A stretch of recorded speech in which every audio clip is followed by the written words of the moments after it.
Business owners are lonely. They don't have a community of people that get it. For those who don't know, what is an advisory board? So a board is a space for a business owner to navigate their business with 12 others that understand what they're going through. These people aren't their friends, they're not their colleagues, they're not their partners. So these are people that are going to tell you what you need to hear. Hey mate, if you keep going as you are, you're not going to have a business in 2 years. Jade, you're the first ever and only female operator of a advisory board company in Australia.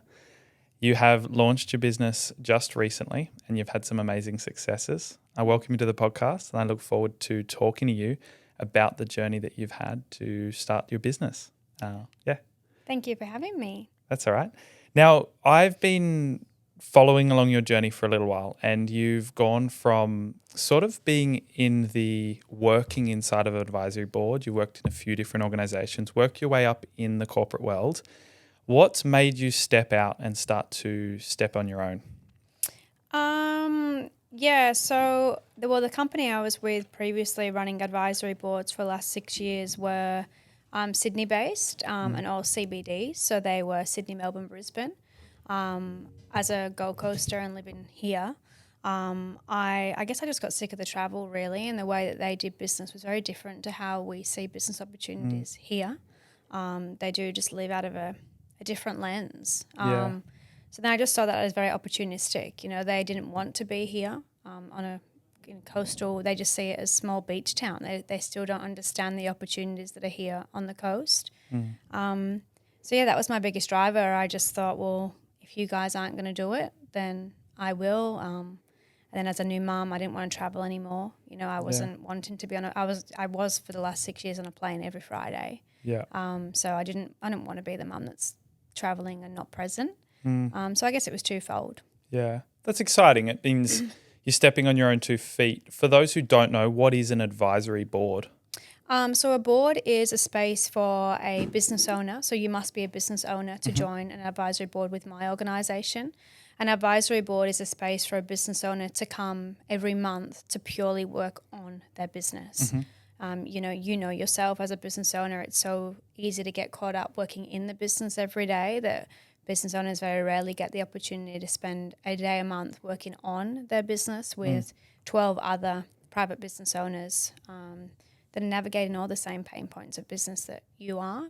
So it just gives them a space to come and surround themselves with 12 other entrepreneurs to discuss, to be honest, all the shit that goes on in business. 80% of a board meeting, they're talking about the stuff that isn't working. There's so much ego that comes in business. Everyone's so good to say how good they are and how well they're doing. But a board meeting, we have tissues in the middle of the table for a reason. It's talking about the bad stuff, what's going on at home, what's going on within business, and it gives them an opportunity and a space to come to be comfortable with 12 others that have probably done it. What's keeping them awake at 3 a.m. is probably keeping someone else awake in the room at 3 a.m. So, that's what a board is. It's a place for business owners to come to navigate their business with 12 others that understand what they're going through. And the power of a board is, to be that these people aren't their friends, they're not their colleagues, they're not their partners.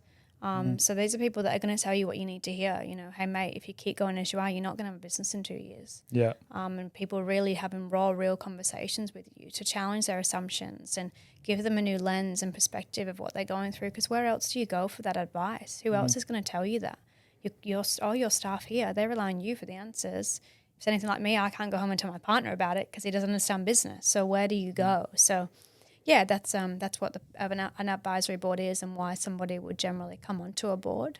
Yeah. If I said vibrant community and sustainable growth and sustainable success, what does that mean for what it is you do? So obviously, to be honest, when people say to me, what kind of business is it? I am a community business. I'm not selling you these cups on mics. I'm not selling a tangible item. It's to be part of a community. It's a service. And the number one reason why people want to join a board more so is business owners are lonely. They don't have a community of people that get it. There's so many different communities around, but for businesses and business owners, where do you go for that? So community is a huge driver as to why people come onto a board, is just to have that like-minded peers around them. Sustainable growth, it's to future-proof their business. if you don't have, like an example of one of my current board members, she scaled a business to 1,000 staff. One bad decision with the bank cost her whole business, which then cost her poor health, which then put her back 5 years. And now we fast forward 5 years and she's back in business again. And she often says to the board, if I had this 5 years ago, I wouldn't have made them decisions that I made, because she was just navigating it blind. Yeah. And so that's what I guess it is. It's to future-proof them, to make sure that they're making decisions from experience. You know, I don't want to speak out of school or poorly, but anyone can be a coach or give you advice, but who you actually get advice from is where the power is, you know, which is why I've made it for my boards, which I know not all advisory board organizations have this, is you must be a business owner to be a board member, because you want the people that have put their sweat in it. They've put their money, their mortgages on the line to start this. They understand what really comes with running a business. Yeah. So to get to advice from them kind of people, is they're the conversations and the people that are going to give you the right community of support. And they're the people that are going to help with your business growth. They're going to help you future-proof and give you the learnings that they've been through. You know, hey, mate, you know, when I got to X revenue and this many staff, this is what I came up with. Make sure you're mindful of X, Y, and Z. And these are the systems I put in and the automation I did and the softwares. And this is the cultural the shifts that we had and what we had to implement. And, had she, and this is just from her mouth, had she had a board 5 years ago, she wouldn't have lost everything. You know, she had to relocate herself overseas. It just put her in such a bad way. It's interesting you say that, and something you've mentioned, and I talk far too often with my mentors about it, is what is the world we live in now, where what is success with business? Because it's something that's changed over the last decade, I would say. And something I don't know if you do it in your board, but one of the only boards I ever went to was when I walked in the room, I think it was 15 people at this board, but I looked around the room and I saw people that looked way more successful and they acted way more successful than sort of the people in the room. And when we came around, the first thing they got you to do is they pulled out your P&L sheets.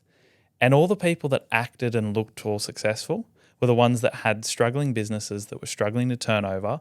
And it was a real ego thing. And you mentioned it there, you know, anyone can be a coach these days. What is it that you feel about that? Is it a positive or negative thing that we live in where someone can do one course and now they're a coach in the same thing they just did a course on, you know? Yeah, I think I've heard some horrible stories with coaches. Haven't we all? Yeah, and I'm not saying everybody is bad. But, you know, one of the first things I say to a prospective client when I meet them is, I don't give you the advice. Like, I'm not the one to give you advice. I facilitate people. And straight away, I'm not joking, the body language change that they see is that you can tell they've been burnt with bad experiences before, that I just think experience can't be taught. You know, it's all well and good going and getting a certificate. Anyone can get a certification to say, hey, I'm now a certified coach and I can give you advice. But like I said, until I've put my mortgage on the line and I have done it and I have been through signing a commercial lease and running a space and running employees and, you know, having to leverage your personal home to fund your staff, what do I know if it's just a coach? And I think that's what one of probably my feedback on that is when people say they've had a coach and people are looking at coaches, I often say to them, ask them if they've ever owned a business, because they're the people you want to learn from. And that's, I think, the value of what I see in my years of what's made I've sat on some boards that are terrible and I've sat on some boards that are amazing. And what makes a good board is the people around the table and the people that have done it. Surround you, there's a saying that I always think, never be the smartest in the room. If you don't know it, put yourself in a board or a situation where you have 10 others way more successful than you to be learning from them. I think everybody thinks they're a coach. You know, all you have to do is scroll through LinkedIn and I get messages for coaches. But yeah, look, I'm sure I've heard some good stories with coaches as well. But I think just ask them what their experience is in business. It's very important. And they're fucking expensive for what you get. And I often look at, for me personally anyway, if I'm investing money into something, I want to know what are the tangible outcomes and how can I track it. Where a coach, you can be investing, like one of my clients had a coach at $6,000 a month.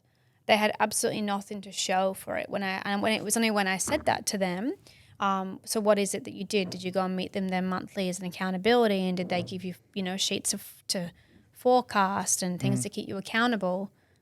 No. So, okay, so what were you actually paying for? Like, I'm confused. Where I think the biggest, I guess, got on a bit of a tangent with it, but I think the biggest thing for any coach or advice or anything to be successful, of what I've seen in the years of doing it, is accountability, to make sure you've actually done it. So it's coming to the board meeting or your coach and we say, all right, Jackson, next month I want you to restructure your margins to this. I want you to hire a receptionist, fire a receptionist. So I won't go giving you that advice, but then when you come back the next month, how'd you go? Show me. Yeah. And that's the number one thing we do in the very first 3 hours of any board meeting, is to go around the room with the 12 and keep them accountable. It's all minuted. I minute all the meetings. So when they come back the next month, you're not just going to, I guess what that does is eliminate people that aren't taking it seriously. They kind of sit there like a deer in a headlight when you realize that they're actually not doing and performing, because it's like anything, you can give you the best diet plan in the world, but if you're not going eating the food, you're never going to lose the weight. So Exactly. I just think coach, boards, any advice, what are they doing to actually keep you accountable to make sure you do it? Because I know for me anyway, I don't know about yourself, but I've learned since navigating my own business is accountability is a huge thing. It's so easy for us to not do it. Like, I'm like, I'll do it next week. And then before I know it, a month or so has gone by and I still haven't done it. Yeah. Because we can. It's easy. Yeah. There's one's no one asking holding us. you to. Yeah. If I come into work on a Monday and I didn't do something that I needed to last week, no one knows. No one's jumping up my throat. And I jump on, I got guys that I sit with weekly, monthly and fortnightly, just depending on who they are, sort of friends, family members that may be in business, people I've met over the journey, some that are sort of above where I'm at and some that are sort of level to where I am, and a few that are sort of lower than probably where my business is currently at. And it's sort of like a smaller version of a board, really, advisory board, because we sit there and it's about 30 minutes and we just talk about what our problems are. And the end up of most of those conversations I have is me just realizing that I need to hold myself to more accountability. The limiting beliefs that I tell myself, that's why I haven't got that done. They go, that's bullshit. They go, that's crap. You're just telling yourself that. Yeah. And that's one of the big things as to why I find it so important to be in that community, because you do start to realize, I am just making excuses for myself to hide behind. So it's an interesting one for me to see. Yeah. It was one of the, before I launched the business, because when I had my little girl, she was 6 months old, was when I was at the crossroads. I'd flown to Sydney to meet the shareholders of the previous company, and I had all intentions to go back. And then I just had a feeling in my gut, and I said to them, I want the business. Like, I want to take over the business. I'm not here to be an employee anymore. Like, there's so many things I could see that would be so frustrating for me that I wanted to do differently. And I was on a bit of a crossroads of what to do. And anyway, they just didn't want to let go. So I just thought, okay, well, I'm going to go and do it myself. And before I did, I went to 5 people on the coast who I see as quite high regard in business. And one of them was a board member for about 3 years, so knew the product really well. And when I sat with him and I said to him about what I wanted to go and do, but I just want to service Yatla to Byron, and this is what I want, and I want to do this differently and that differently, rah, rah, rah. It was really interesting actually hearing from other business owners that have been on boards coming in as a potential new business, that the number one thing he said he got out of a board, which wasn't, discussing P&Ls or strategy of business, he said it was actually empowerment. He said, I think it needs to be one of your biggest core values and visions of what you need is like, he said for business, for him, what he got most out of and why he stayed for so long was the conversations he would have with himself where he'd think, I want to scale into Sydney or I want to do this. And they go, oh, no, like your fear flags that come up, where he just had that board every month to go to him, mate, fucking do it. Like, you can back yourself. And he said that was the most crucial, best part of a board. And I just thought it was really nice and interesting to hear that word, because it is very, can be isolating, and we can get in our head so much that where do you go for them people to go, yeah, push you, do it. Like I said, even if your partner said to you, do it, or your friends, you kind of go, yeah, but you don't really get it. Like, that's a big investment. You don't know the hassle it is. That's one of the biggest things I find. I can talk to my friends, I can talk to my family. They don't understand the amount of money that has to come out of the account every week just to make sure that the staff are still fed.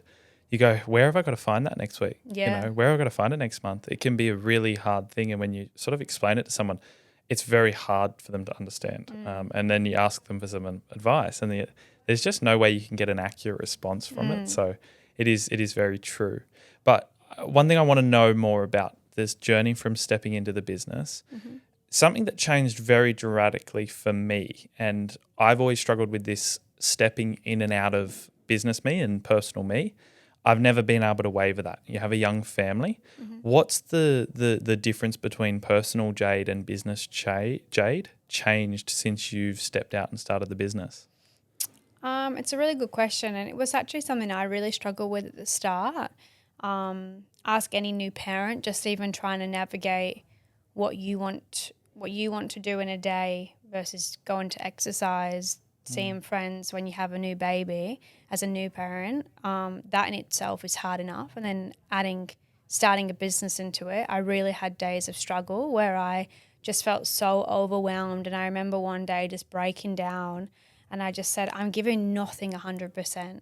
I'm like half-assed at the gym because it's quick, because I've got to get home, because I've got to feed the baby, and then I've got to do this. And then my partner would go off to work, and he had set hours because he was on a salary, so he had his set times he had to be there. But then I was navigating a baby versus trying to start a business, and I just felt like I was doing nothing at 100%. So the only reason I tell you that is it was a journey to find what worked for me. It was really difficult at the start. I had probably my biggest fear flags as to what have I done was around that, is because I had this guilt of lack of being present. I did have to leverage my mortgage of my home to fund myself, that it was like, is this a bad timing? I have a brand new baby. I'm trying to also just be me again and reinvent myself. It was really difficult at the start. So then when I peeled it back, I just then made like a roster. It sounds so silly, but it just works now, and I'm so fulfilled. And I sat with my partner, and I was like, this is like one thing I've identified is I need to exercise. I absolutely need to. It's the way I start my day. It makes me feel good. It's better for you and Amelia's sake to let me go and exercise. So when can we make that work? So now we have our days where Monday, Wednesday, Friday, 5 a.m. till 7 a.m. He looks after Amelia, so I can go and train. I can go for a run. I can just go and sit on the beach by myself if I want to, or I can have a coffee with a girlfriend. So I have them 6 hours of the week where I can go and do me. And it's up to me what I do with that time. Generally, I exercise for an hour, and then I go to the beach for an hour. And then Monday, Wednesday, Thursday, Friday, a business day. So I know my hours. So I guess it just all comes down to time management, which we're always taught. But it really is the way that I have just managed it. Then I have my Monday, Wednesday, Thursday, Friday, my business days. And then I made a decision that I wanted a day a week that I was mum. I was not business. I thought, you know what, I'm not saving lives. I'm not doing brain surgery to keep people alive. I can have a day a week that I'm with Amelia. Phone off. My phone is not even with me. My phone is left in the car, and I'm present with Amelia at the playgrounds. And that was important to me. That was a huge value in me and being a mum, that it was something I didn't have, that I knew that if I didn't do that, you can chase all the money and success in business, but I wouldn't have been fulfilled. Yeah. So that's how I manage it. I just have my roster of my mornings where I do things for me to keep my head straight. I have my days where I know I'm wearing my business hat today. So I know today it's a business day. I've got my business hat on today, but I know Monday nights, that's it. It's off. And then all of Tuesday it's off. And then it's back on Wednesday. And that's how I manage it. And with that, I find really good fulfillment, and it's just a case of and I'm a very structured person, very routine. So I just think as long as you have that, you just have you can manage things more successfully. So I know Monday is my admin day. So I'm behind a computer on a Monday. Then Wednesday to Friday, I sit with about 8 to 10 business owners in them 3 days. And then my Tuesdays are with Amelia. And then that's how I manage it. It works for me. I still feel fulfilled that I have that one-on-one quality time with her. I get my exercise in, which is something I need to fill my own cup up first too. Because when I wasn't doing that and I was just kind of stumbling, like I'll exercise when I can, when the baby was asleep, but then that never would happen. And then I was in a bad mood because I just wasn't feeling like I had time away from this baby being attached to me all the time, that couldn't respond to emails and jump on a Zoom call because I'd have a baby crying in the background, and I'd be like, oh my God, I can't do this. So, that's how I manage personal me, business me, new mum me. It's valuable. I think one thing you mentioned there is you mentioned a moment that you realized, and then you sort of explained there. What is it that you were going through at the time you realized that potentially you need to make a change here? I just felt unhappy. I wasn't feeling. I'm the type of person, if I'm doing something, I want to do it well. Like I want to give it 100%. I didn't become a mum to be average. I didn't become a business owner to be average at what I was doing. What triggered that unhappiness though? That I wasn't, nothing felt like I was doing it good enough. Okay. So I felt like I was super rushed when I was in the gym. I'd be looking at my phone because I'd be like, shit, I've got like half an hour because she's due her next feed. I'm going to have to quickly race to the gym now. So it was like, what a half-assed effort in the gym. I had that scenario where there was a Zoom meeting coming up in 15 minutes in my calendar and Amelia's screaming in the background that I couldn't get on the Zoom call. So I had to cancel and let them down. And that was pissing me off because it was like, now letting down clients, which is my own personal brand and reputation. But I'm not present for Amelia because I'm sitting on my laptop and she's just sitting in a little carrier thing, you know, bouncing herself. So it was that moment of realizing that I was just trying to have my finger in all different pies at one time. Yeah. And I guess realizing that I can't do that. It's just not going to work. Was it an emotional sort of trigger of an anxiety that you were sort of playing with, or what were the emotions that you sort of felt? Yeah. Because it sounds like you've got an ability to look at your own self and self-evaluate where your psychological state is at. Yeah, it was definitely an anxious state. I was feeling very anxious and overwhelmed, and I was having more negative conversations with myself rather than positive like I do now, because I just felt like everything wasn't like I was when I was having things like fear flags coming up, like, why did you let go of the salary? Why did you do that? Now look how much our outgoings are with a mortgage because you've leveraged this when you've got, you know, you should be present with your baby and you should be this and should, you know, just negative self-talk that it was all anxiety driven of feeling not good enough in anything I was doing, and that which led to then me just being really upset. I just broke down. I just sobbed and Alex is very understanding and he's like, what's going to make it better? And I was like, we're just going to have a roster. Yeah. Which was a sacrifice for him, you know, because then he would get up in the morning and train every day. So then he knew then 3 days of the week he couldn't. So then he does Tuesday, Thursday mornings, Wednesday nights, and then he does the weekends. Yeah. So then he's fulfilled. So he has to be a compromise as well, you know, of how you make it work. I just felt very like I wasn't doing anything well, and I hate that. I'm just not one to half-assed it. Like I just, in my mind, it's like, what is the point of me doing this if I'm not going to do it well? Yeah. Now, say risk and sacrifice is a part of business. We risk everything that we have and we sacrifice our reputation, our finances, the position we're in. You've given up a good career. You've given up probably friends and network and family. And you've probably, maybe not, but potentially stepped on people's toes to start what you're doing. What is it that drove you to I know you mentioned it before, but the flicking the switch, you didn't want to do the travel. You had a young family. What's the step in making the decision to step out on your own? What is it you want to achieve here? I guess for me, because I, you know, obviously in the years of me doing it, I had my customer or the person I sit in front of every day is a business owner. And there's only so much you can sit in front of a business owner and hear their success that I go home and go, what the fuck am I doing? Like, why am I not doing that? And then you meet some people and you're like, if you can do it, I can do it. You know, they can't even have conversations, some of them. And you just think, oh, they just gave it a go. You know, so it was really contagious for me sitting, especially with people that were in their 30s like I am. And they just were like, you know, I was 26, I had 10 grand in the bank, I did it from my bedroom, and you look at them now. And I just really admired that courageous ability to just do. So I feel very fortunate that I was in a position for so many years where I just had so many good stories that it was addictive. It was like contagious, that I knew my next thing was my own business. I was like, I'm not going working for someone else after this. But I never knew what that thing was. You know, I trialed an e-commerce brand and I bought bulk picnic baskets. My garage was full of picnic baskets. And then I was selling these picnic baskets and I was engraving them, and it was like made me a bit of money, but I was like, I don't love picnic baskets. And then That's interesting. I find that interesting because a lot of people, when they start their journey is, and you would have seen this, it's people go, I don't want to work for anyone anymore. I want to pick my own hours. And then they go and start a business with no sort of knowledge on what they're doing, and they end up going, oh shit, that was a lot more work than I thought. I don't have weekends now. I don't have night times. I hear it all the time with businesses that, especially 20 to 30 is the culprit, where they go, oh, I watched a few videos online and now I realize I can make money doing this. And, you know, countless times. And I've been in that same position where I realize it's not that easy.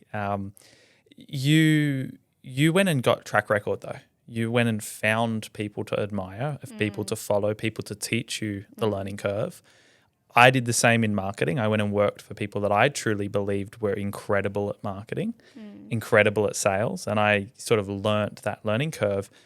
I got to where I wanted to be a lot faster because I understood where I needed to be without making mistakes. And sometimes my staff look at me now and they go, why are you saying that? And I go, because of this, this, and this. And they go, oh, I didn't even think about it like that. And so the learning curve that you would have been on the same, you went and learnt from successful people already. Do you believe that if you hadn't gone to them and learnt from them and sacrificed those few years working in the job that potentially you don't love, you'd be able to make your own stuff succeed?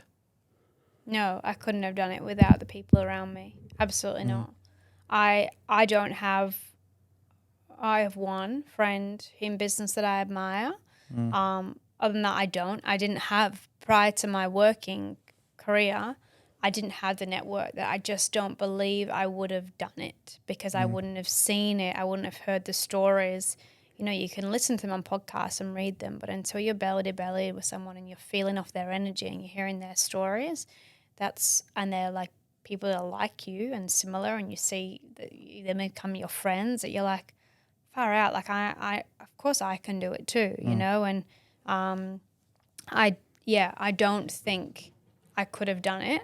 I just know that for me, when I was talking about I wanted to do business and I just never knew what that thing was, you know, I was always coming home being like, Alex, like, I just don't know what it is I want to do though. And then it was only when I went onto my maternity leave and because obviously the board members were all my friends because I brought them into the business. So they, you know, they trust you. Yeah, they were people that were coming to my house when I had Amelia and bringing me gifts and flowers, and I missed them. So when I was on mat leave, I went into one of the board days just to see everyone because I wanted a hug and to see everyone and missed them.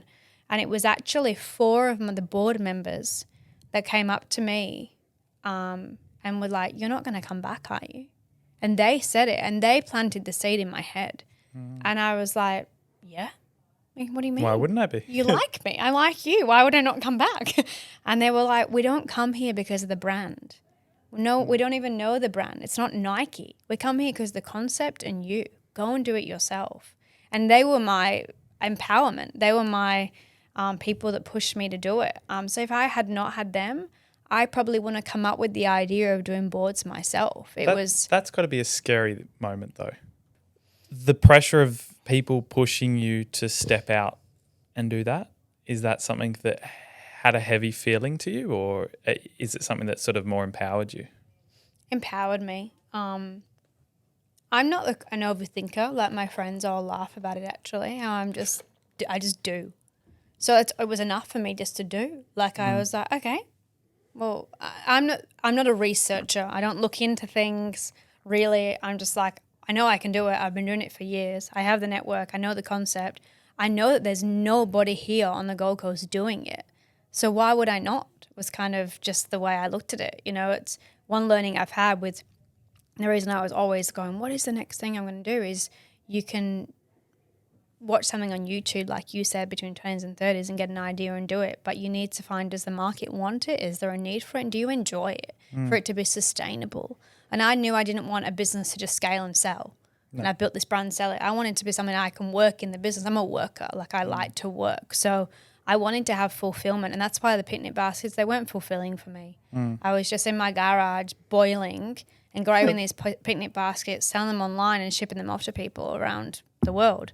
But I That's not fulfilling for me. I'm a people person. This is what I It's get a lot of interesting energy though, from. because, and sorry to interrupt you there, it's interesting because that picnic basket is what's going to define your journey as your success. I sometimes say if I didn't have my failures in the past, I probably wouldn't be making the decisions I am today. Oh, yeah. You know, so that's probably a defining factor as to why you've got an incredible self-confidence in yourself to actually back even the words you use isn't unsure terms. It's like, I know that I can do this. Yeah. Which is something that you can tell when you sit with a business owner or an entrepreneur, and you can immediately see if they truly do believe in themselves. And I do sometimes think that belief can be, you can have a really strong belief in yourself because you don't know better. And sometimes you need that person. And I think that's where advisory boards come in, is that I can believe that what I've got running right now is the best thing on since sliced bread. But if I don't have someone that can guide me and say, hey, you're actually about to run into an issue here, you need to pivot, then I'm not going to ever know that. My self-belief might be super high, but, you know, are you seeing that? Have you got people in your own network at the moment that are advising you on how to be better with your own business? Yeah, so it's probably month 3-ish, I think it was. I started realizing if I want to be different, I need to do things differently to the other board organizations. And the company I was with is one of the largest board companies in Australia. So I was wanting to be, you know, in competition to them, but I was doing what I did with them. And I had the realization that I was like, I need help and someone else to look at my business in a lens to give me a different perspective. So I'm not just doing the same as what I was doing when I was wearing the employee hat for them, because I'm wanting to be different. Yeah. So I need help to understand how I do that. So then I did just a bit of a strengths and weaknesses analysis with myself one morning. I just sat at a coffee shop for like 3 hours with just a book.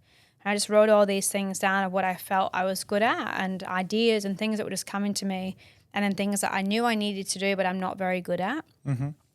So then what I did was the 3 main things that I knew I needed but I didn't know how to do it. I just then researched and found people in Australia that were the best at that. And there was one particular guy that I found that actually was local, who was on the Gold Coast. And I'd heard of him before. I'd heard of his business before. I just never actually met him. So then I just reached out to him and I just said, hey, look, can we have a coffee? I think your service will be really valuable to me. And then I went to meet him, and then it kind of started me building my own board. So now I have my own board that I pay every month, and we meet monthly, and there's 3 of them to that board. So it's not a huge board, but they're the 3 specialties that I just need help with, that I need someone to keep me accountable. Like I said, that was a thing that I noticed quite quickly. And practice what I preach. I'm building boards. I needed a board. I was lonely. I was that customer that I wish I could join my own business because I needed it. So I just built it myself. So now we meet monthly, and they're really good. They challenge me. They really give me tough love. You know, they're, Jade, you're too nice. You're this. You got to do this. You got to look. And they're always looking at my numbers, and they're always looking at the structure of the business, and they're creating, you know, automations and sales processes and marketing and basically anything to do with a computer I'm not very good at. So I just now delegate, and I just learned quite quickly that I did need to delegate and build my own network, but strategically, because like I said, the network that I have in terms of friends that are businesses now in the years of doing it, yeah, they're great, but they're busy people too. I understand I'm not going to keep ringing them all the time. I needed to pay and be serious and be invested into this and show them. And that's been the best thing I could have done. The best thing I could have done. That difference between paying for something and not can be such an interesting position. I mean, I have it so often where I'm like, I've got great things happening, and if I paid for it, I know that I would put a lot more commitment towards it. Oh, yeah. It's like going to a free event, like a free networking event that's on the coast versus one that costs you $2,000 for a ticket. You're probably just not going to turn up to the free one if your mate rings you with something else. You don't value it the same. I always say that some of the free events that we run and we go to, you know, the term event junkies, you know, people that just come to all the free stuff. Same people. And you go, you can't sell the room. Also, they don't take the value in it because they're just there for their own network. They're there for their own little areas to just share their own face around. And and sell to you. Just sell to you. How many people at a networking event come up to you and go, "This is what I do," and they don't even ask for who you are first. Yeah. It's like, Here's my card. Are you free next week? Yeah. Oh God. So one thing I never have done is get business cards, and I never hand them out. I always find it's an interesting thing because people will go, "Oh, have you got a business card?" after you have a real communicative conversation with them, and you sort of say, "No, I'm here. If I've made such an impact, you'll remember who I am." And that's a line that people kind of go, "Oh shit," after they hand you your business card. Yeah. So that moment you said to me before we sat down, you wanted to move away from people, old men in suits, that industry, and being the only female advisory board member in Australia. What has that journey been like for you to sort of get over that hurdle of being the only one in the industry, really? I think I'm very authentically who I am. You know, it's exhausting to me to try and be somebody I'm not. And what I mean by that is, like with the previous company, I was not allowed to go to a board meeting without a suit on. Wow. It was an absolute non-negotiable. You're on the Gold Coast now, though. Yeah. It's boardies and a T-shirt. Yeah, fully. So, like, you know, especially when I was in the flights to Sydney, I would be so anxious in the morning, just thinking, oh, fuck, what am I wearing? And it was so dark and it just wasn't me. So when I say it was exhausting to be someone I'm not saying that I rock up to board meetings in a bikini. Like, I always will dress professionally, but I was really I learned quite quickly that I was just being someone that I am not. You know, it's never understood why we had to wear a suit. It's just so ridiculous and such an old paradigm. The shareholders of that company were 82 to 92. There's 12 of them. So they just had, I understand and I appreciate their lens that they look at business. Maybe that's what it was once, you know, and I guess giving you a bit of a backstory with it, when I worked for them and when I started working for them and I went for my very first interview. So I sold real estate for 8 years before this, and I sold a house to the CEO's brother. That's how the opportunity came about. And I went to meet him and he said to me, you'll never be able to run advisory boards. You won't be taken serious in business because you're not 45 and you're a female. And I was like, what? That's ridiculous. I'd started selling real estate when I was 18 and was told the same thing when I first moved to Australia from the UK, that I wouldn't be able to sell real estate because I was so young and female, and it was never an issue. Yeah. And I won many awards, did really well with it. So I was like, well, that's absolutely ridiculous. Like, that's just a paradigm belief that you think. So I ended up working for him for free for a month to show him that I could do it. And then, you know, end up with a long career with them. Make him eat his words. Yeah, fully. So I knew that it was just an old paradigm. So when I sit with people now, I just authentically be who I am and tell my story that, you know, I was with a previous company doing boards and I just see an opportunity now to do it myself, and I'm a new mom I don't want to travel. I want to be present. There's a need for it here on the coast. This is what my market is. This is who I talk to. People love it. Everybody just says to me, good on you. Like, great. One guy I spoke to on the phone, I hadn't even met him, not once met him in person. He goes, send me the proposal, paid me 12 months up front, like just paid it. And I rang him and I was like, I haven't even met you yet. He goes, I don't need to. It's like, your story is enough. Yeah. He's like, I like you. He's like, good on you for doing it. So it's never been an objection. It's never been an issue. At the end of the day, I'm not giving advice. So it's not like I'm going, oh, I'm this ditzy girl that's going around giving you advice. I don't. I facilitate boards. I facilitate people for you to give you the advice. I'm just trying to do things differently. I'm attracting a younger energy. I pay chairmen to run the board meetings that are a hell of a lot more successful than I am and more successful than other people. And it's the concept people love. They don't care about, obviously they have to like the person that it stems from. So by just being authentically who I am and getting people to like me and believe in me and the concept of what I'm building, that's all it ever came down to. You know, where if I was sitting in front of you in a suit and being someone, people can sense that. It was a lot more, people were a bit more uncomfortable. You know, my previous CEO, you could just see, people would say to me, like, I can just sense bullshit. Yeah. And that was honestly word for word, quite often was an objection why people didn't join the organisation, it was like, I just don't feel relaxed, you know, where just being me, and it's never been an issue, you know. That's interesting. Like, that sense that you talk about there, as I grew up and built my first business, I ran a lead generation business when I was about 12 years old, and I was cold calling businesses, selling them lead generation services. We would forward calls through a system that I built, and they would pay per call. And I specialized in the cleaning industry, and after a while, I went, it'd be easier if I just built a cleaning business, and I just serviced all these leads that we were getting in because I knew how to generate the leads. Funny how I've turned back to lead generation now. But for 18 months, I went and started a cleaning business, and I very quickly got some of the big contracts on the Gold Coast and Brisbane to service places like Ephraim Island, who are quite elite residential buildings. And I built the business quite quickly, but one thing you talk about the suits there, I told myself that no one will take me seriously. Now, I was 17 at this stage. No one will take me seriously if I don't wear a suit. And so I wore a 3-piece suit that I wore to my mum's wedding. And I walked into real estate offices, buildings as I was 17, and I shook their hand, handed them basically the flyers of what we had in the offer.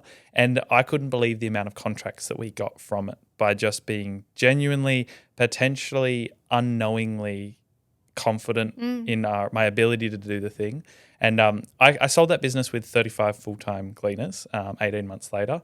And that's where I sort of got back into sort of going, I want to get back into marketing. But that there is that learning bit that I went, I wore a suit every single day. And when I look back now, I go, why did they take me seriously? Like this kid in a suit that just looks so out of place running a cleaning business. And now I forcibly realize a lot of my mentors, I don't think they would own a suit.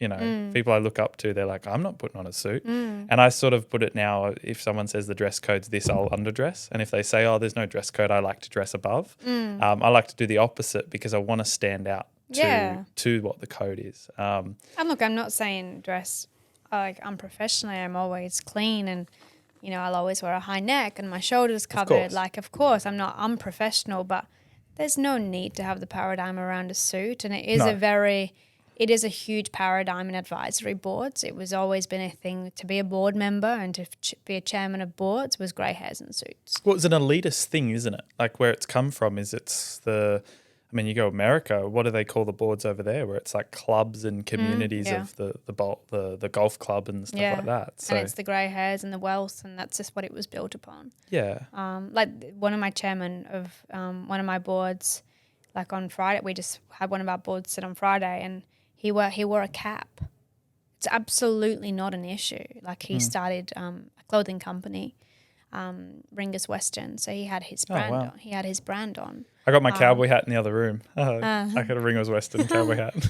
And like, you know, he's 46. You know, was wearing his jeans, t-shirt, boots, and a cap. Like it's not an issue. It's people aren't there for that. They're there for what the experience he's had in business and to learn from him. And he's a younger energy that's not grey-haired in suits, but the value that he can offer those people that's what it's about. Yeah, it's not about I once had, you know, because that's what the previous business was about. And not bagging them, but it was I once had a medical device company, and then I've sold it 20 years ago. The way we did business 20 years ago, you know, 2 years ago is so different to how we do it today, which is why I just took all the learnings from it.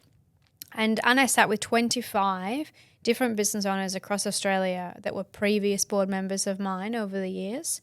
And I had a spreadsheet of every member that I ever brought into the company, and I tracked it just for like commissions and, you know, just KPI'd myself because we didn't really have hours management. So I didn't really have anyone keeping me accountable. So I was just curious every year to be better.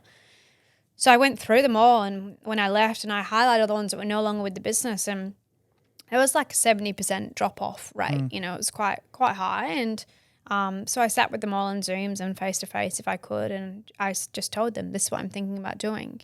What did you love? What didn't you like? If you were to do it again, what, you know, how can I do things differently? And one of the number one things they said to me is the chairmen weren't relatable. You know, they weren't people they had Sydney chairs giving advice to Queenslanders. So that's why for me, you know, it's just taking the learnings around. You don't need to be that. You don't need to be, I once had a business. I want people, for me, I made a chair a non-negotiable that they must have started a business themselves from nothing and substantially scaled either a national or global company, but be living here on the Gold Coast. So they understand our market, you know, because that was one of, I promise you, the most common feedback I got was the chairman just were not enough value for them. Because at the end of the day, people come onto boards, yes, for the board members and the people around the table, but it's who am I learning from? Who am I getting the advice from? So I knew for me, again, they had a paradigm that to have it at real prestigious facilities. So they were really beautiful boardrooms with real high-end catering. They don't give a fuck about the sandwiches. They don't. They care about the people that are giving them the advice. So they were flying these chairmen in from Sydney to, say, Brisbane. We had these 5-star facilities, amazing food and this and that, which cost a fortune. So with that, the board membership was premium. They just didn't care. So for me, I was like, no, there needs to be a shift. I would have paid double for my chairs at a not so amazingly high 5-star. Like it's a beautiful facility on the beach, and catering is still really nice. But it was just it's not the main part. It's not, and I think that's just what the shift. There just needed to be a shift in the board industry, I think, and I'm here to kind of disrupt that and show that it's the way that it's always been is not what people are drawn to. People are drawn to relatability. Yeah. So, you know, it's never an objection that I'm a female. It's never an objection that Andrew wore a hat in the board meeting. Like, I've never had an objection. I relate to you. I like you. You've been through it. You're very authentic. You're vulnerable. You're real. You talk about the shit that's real. You know, you're not here to pump your chest and talk ego that I once had this and da-da-da, and this is what I did back 20 years ago. It's like, cool. Like, what about now? Like, what are you doing today? It's like, the chairman of my boards, they're still in business. They're just at a point where they've publicly listed or they've got such a big operation team that they maybe just sit on their internal boards now. So they're at a point of their life where they have the time and ability to give back. So that's why they're able to sit on a synergy boards and as in a chair. How do you find your board members, and like, how do you decide whether or not they fit? It's a really good question, and one that I still haven't 100% figured out who is my ideal avatar. I used to say 2 mil revenue to be eligible to come on, which is still a thing. That, again, just from feedback and learnings over the years, that for the boards to be successful, the previous company just had if you paid the fees, you came on the board. It didn't matter how big your business was. But then, you know, I had a guy that's now become a friend of mine who has a business in Southport here that's got 150 staff. What's he learning from the guy on the board that's got none? You know, there was no synergies in conversation. And the reason I call the business synergy is that's what it's all about. There's got to be synergies as to where you're all at in business. So for me, it's a quite a complex answer. I first of all get an energy reading about them. Do I like you? You know, are you real? Because there's some people that I can promise you that I can tell straight away I wouldn't want them on the board, because one bad egg can really ruin my business and reputation. Is it like a takeover thing? Because I've seen that all the time where it's someone that just sort of likes to go, oh, that's great, and then they want to talk about themselves again, or is it there are other factors in there? It is that's definitely one. Also using language like, you know, I got to this point with no advisors, or I already know, but I'll give back to the board. It's like, well, no. It doesn't matter if your business is 2 mil or 200 mil in revenue. There's always a space for a board, because you never stop learning. Yeah. And it's the people that say language like that, you know, my biggest business is just under 100 mil revenue. And he was the first to be like, I don't know everything. I want to be open. I want to learn. I want to have a place to come and talk about the shit stuff. You know, So it's just having them people that realize to let their ego go. They have to have. So the way I build a board is I meet you today. Well, I guess the way I do not build a board, is probably the easiest way to answer it, is if I meet you today and I met 10 others in the last week and you all say to me, I want to join a board. It's not a case of me going, okay, there's my next board. That's what I've realized and learned is where the business will fail. I don't want a churn business. It needs to be really sticky. I don't want to be huge. I want 10 boards on the coast, and that's success for me. So I don't think you need a lot of boards to make yourself well fed. No, absolutely you don't. You really don't. You need some successful ones. Yeah, and sticky ones. I want the right people. So when you say sticky, explain that term. What does that mean? Sticky to me means I would love a longevity of a client to be minimum 3 to 5 years. I want it to be sticky, that they stay. Culture. Yeah. The culture has to be there. Yeah. I don't want in 6 months and they go, oh, thanks, the board's been good. Next. Well, the board doesn't work. I would consider that you don't succeed someone on a board if they don't come back again.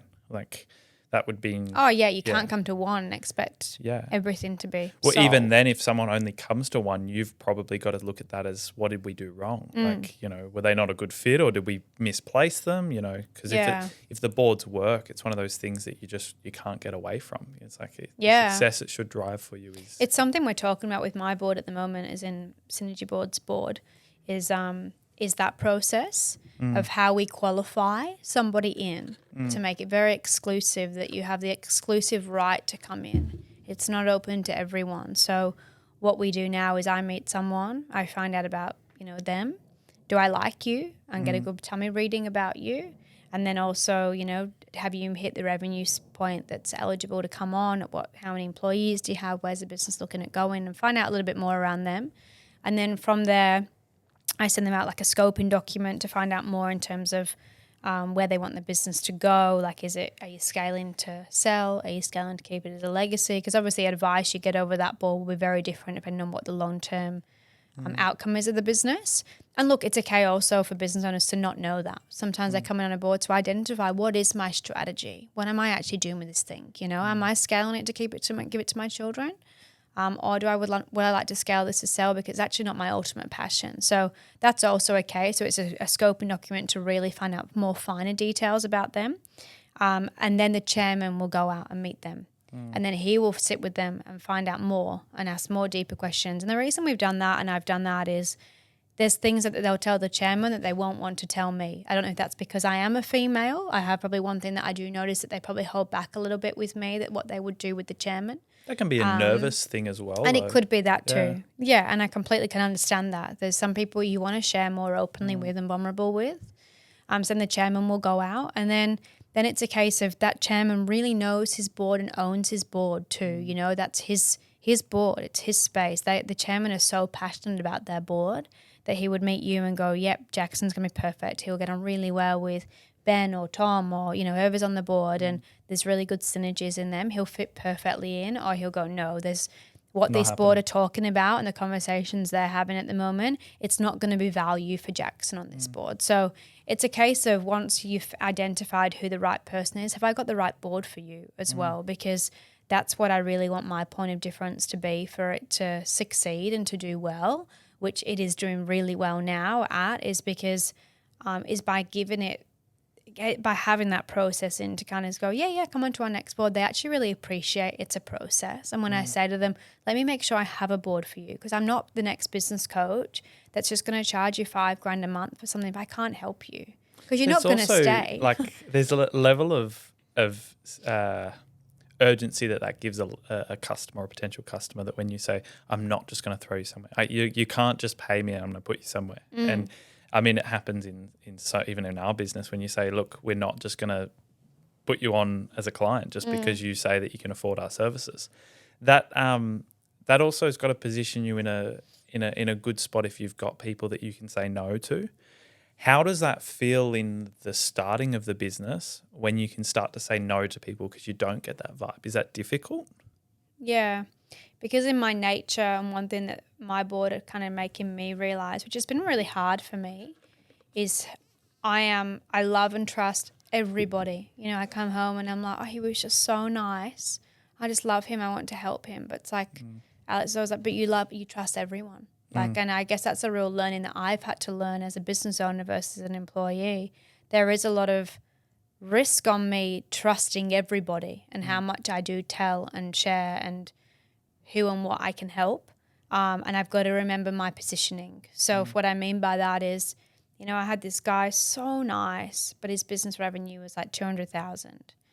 I have to remember where my position is in my market, rather than just go, okay, come onto the board, because I'm losing where my proposition is. Well, you're going to lose those sticky clients. That's as well. exactly right. So it is difficult. It's something where I go, how else can I help you?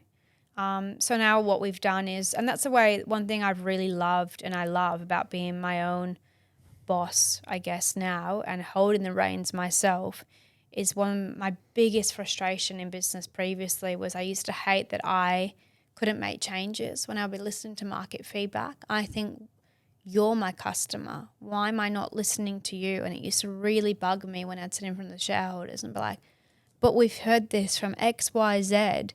Listen to them. They're our paying client. We need to do this to help them. They're our customer. But they just didn't think like that. It was just dollars and cents. So for me, I'm really big with that. I'm very, what can I do to help you? Is there anything though I can help you right now? As much as I can't give you a board. So then now something we've unlocked, which has just been a new thing, which has took off quite well, is one-on-one mentoring with the chairman if you're not ready for a board yet. So for those people, it still fulfills me that I can still help you, and it keeps still people within the community and the brand that one day he's going to be a $2 million business, you know, so then he is eligible to come on a board.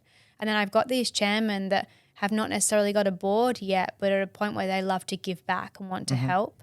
So then they just invoice me by the hour and I charge them out. And then they're going out having one-on-one mentorings with these people now. So, yeah. It's a good pivot for you guys. Yeah. Yeah. I appreciate you sharing that because it's sort of the journey that I want to take this next part of the conversation to, which is the lead generation. How do you find customers? Because every business needs sales and every business needs leads and interested buyers.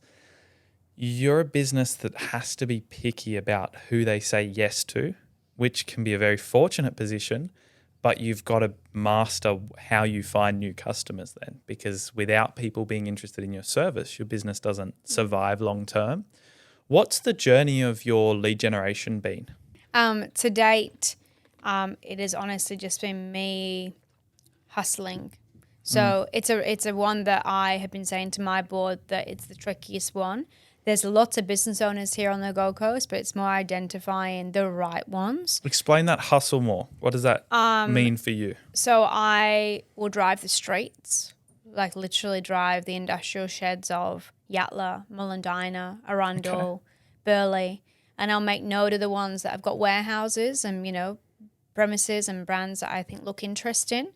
And then I'll research them. If I see particular utes driving around and I've seen that business name around a lot, I'll look into that. I look on Seek, who's employing staff. Because one thing I notice when I build a board is, for example, marketing.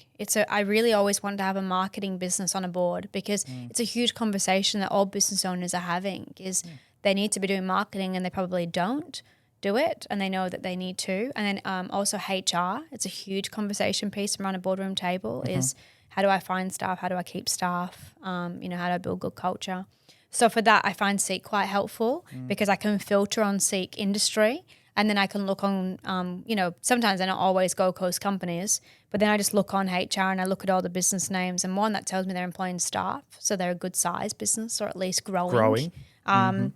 And then I just do my due diligence and that's what I mean by hustling. So there's that. There's reputation. So there's people that just know of me now because I've been around for a while in the industry. The people know my name. I have good relationships with accountants and lawyers, 3 in particular, that I've probably got 4 of my current clients to date from that have just been, X person told me to give you a bell, which is the best, obviously. You don't need to tell any business owner that. No. Everyone knows a referral is always the best source. Ambassadors and referrals is the best way to do marketing. Yeah. And as a marketing business, it is the hardest to cultivate because you don't get to have control over it. It's not a metric that you can look at and go, okay, you do these 3 things and your referrals are going to be up by 2.5% next week. It's not possible to metric it very easily. It's possible, but it's not easy to metric. Yeah. And I just have found that, like I said in the start of the conversation, I'm a very structured person and numbers.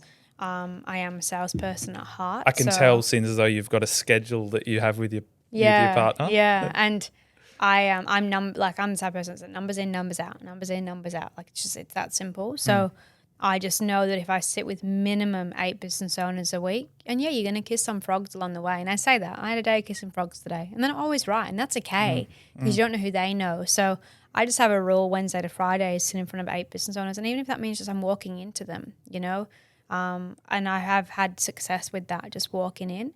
The good thing is for me is when I'm selling my service is it's something people are intrigued about, you know, when I say I facilitate advisory boards and I'm really intrigued about your business. Would you be interested to potentially come along and join a board or hear more for a coffee?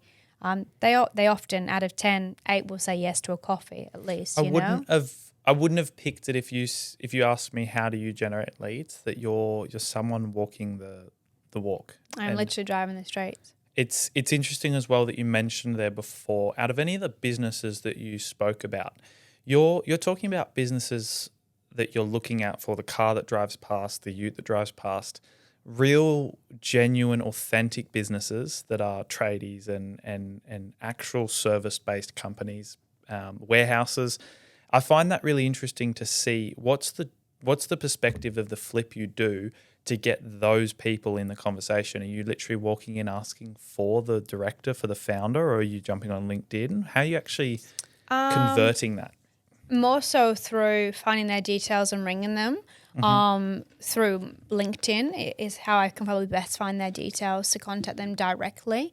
I find the strategy of going to the receptionist, it's just really hard to get through the receptionist to get to the business owner because also trying to get, it's hard enough me explaining to someone what an advisory board is, let alone then telling the receptionist and she relays it back to you to get you to call me. You're probably not going to call me. And also if they do pass you through, they probably need some training on gatekeeping. Yeah, absolutely. So I like to find somehow a way of getting the direct to them direct. So may that be I look on their website and sometimes the business owner will have their contact details on the Meet the Team.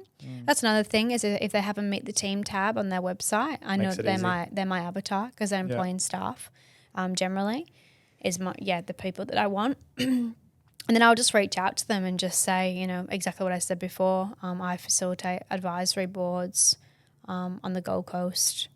Yeah, local company. I always make sure I say that because people love to support local here, as I was saying earlier.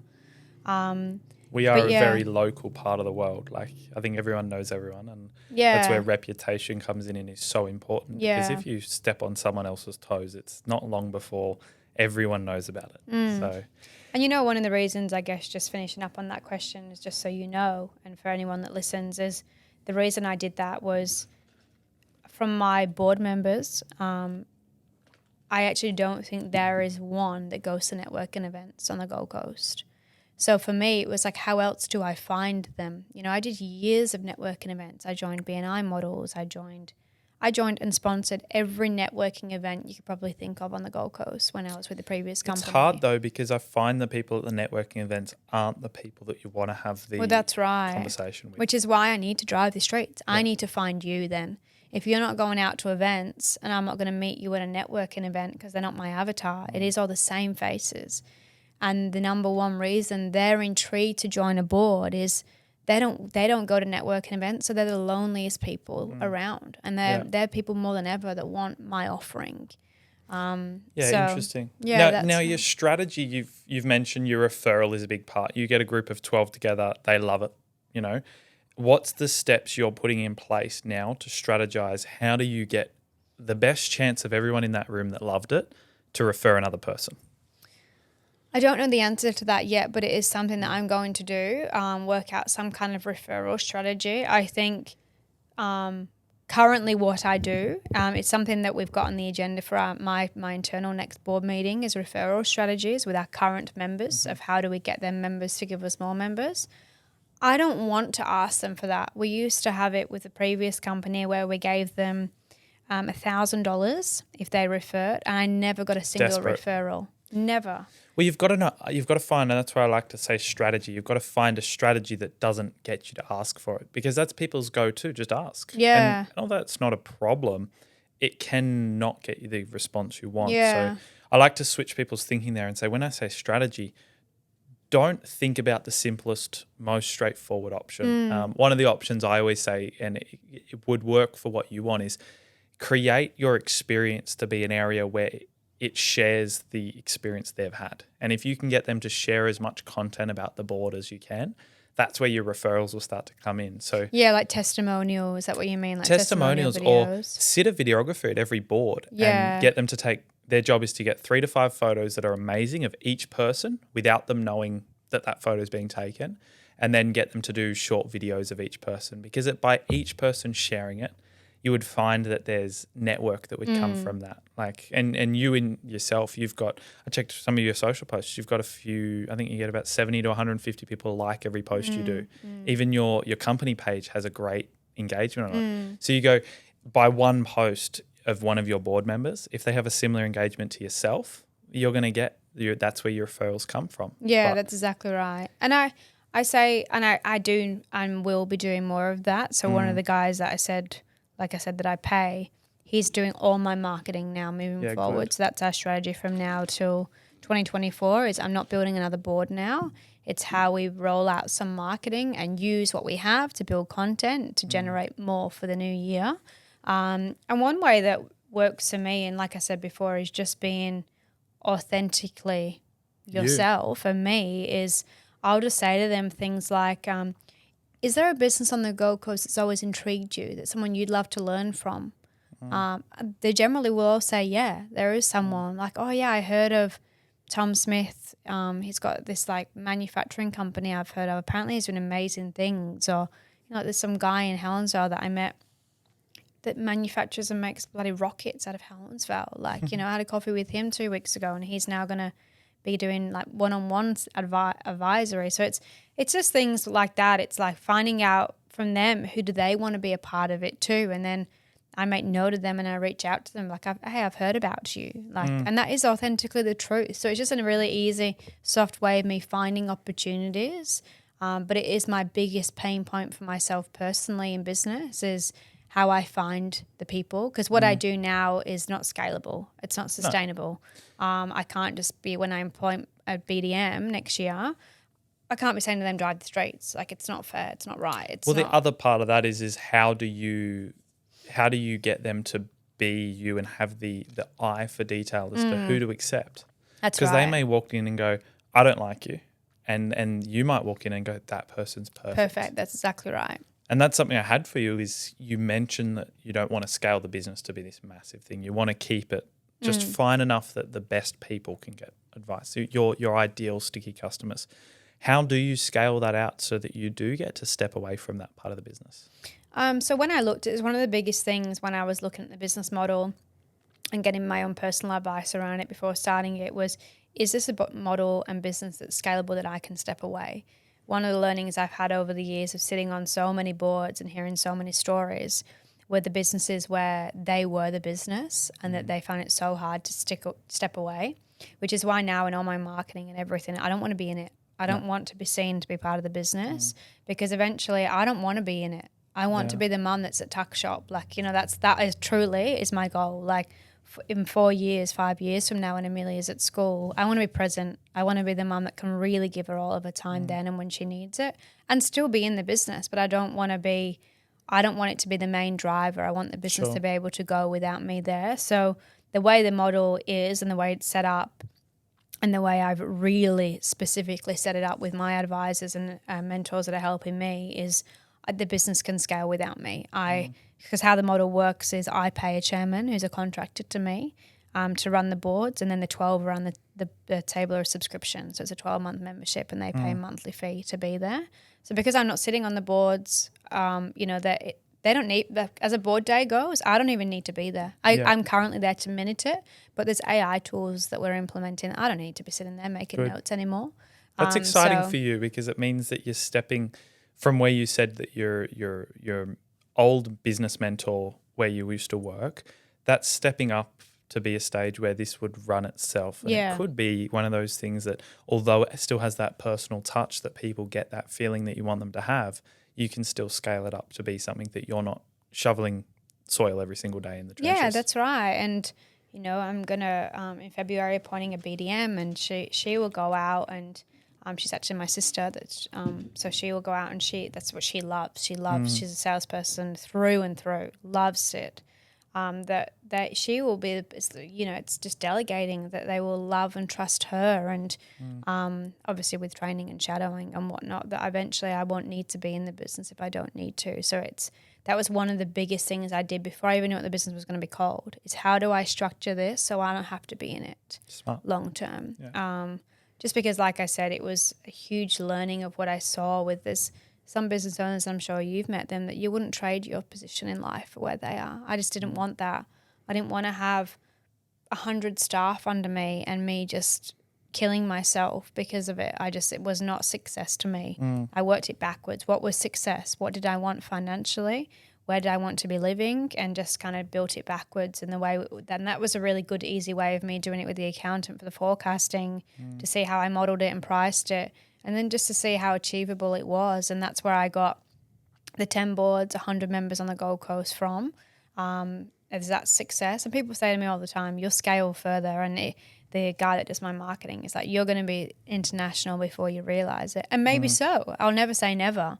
But if you ask me today, what's the plan currently? It's Yatla to Byron, 100 members. That's it. That's all I want. I don't want to be any bigger than that. And then I'll cross the bridge for scale nationally, if or when it comes about, but it's not something I'm thinking of now. Because I think that's one thing that I've seen and learned as well, is business owners can be very, I'm on this path today, oh yeah, maybe we should go try now Sydney, and then they realise it's a fail and they've put a lot of money into something. Just keep your plan. Something that I really want to talk to you about is that exact thing, and sorry to interrupt you, but no. To frame it right, I've been going through that journey at the moment where it is so easy to bring on another service. It's so easy to bring on another part to our business, especially in what I'm in, because digital marketing itself, how many avenues are there? We've just taken a step to say all we want to focus on is lead generation itself. How do we get you a booked appointment and we end the conversation there? Like, how can I get that metric there? If it's through a digital asset, or if it's through a referral asset, if it's through something that's traditional marketing,